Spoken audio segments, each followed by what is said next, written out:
Hi everyone, George here and you're watching Whisky Islander. So today we are going to talk about the two biggest categories of whiskey and what makes them different. So first, the most popular one is blended whiskey and the second one is single malt whiskey. Now single malt is seen as more premium, usually more expensive, whereas many of the world's most popular blends, especially Johnnie Walker, are usually a bit cheaper, especially the red label, the ones that don't have any age. Now we'll start with blended whiskey.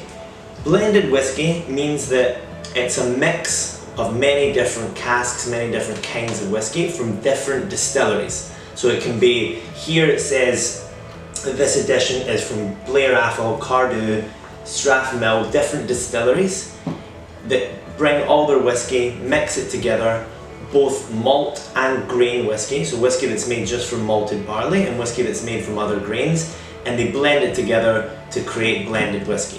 When the blended whiskey has an age on it, so say this is 12 years old, that means that the youngest whiskey in the mix is 12 years old. So there can be older ones, there can be 15-year-old whiskey, 17, but the youngest in the mix is 12 years old.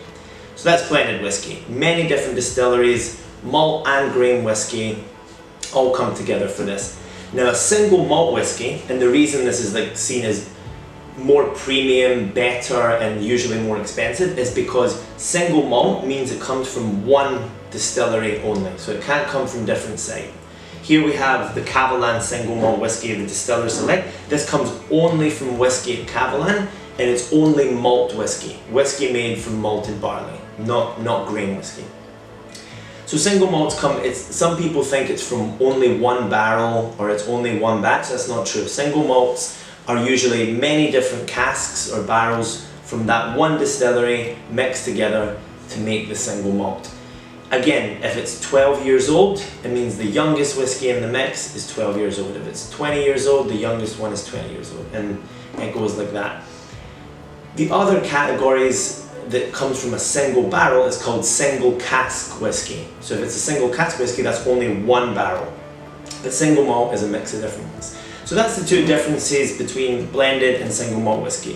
One distillery, only malt whiskey, but a mixture of different casks.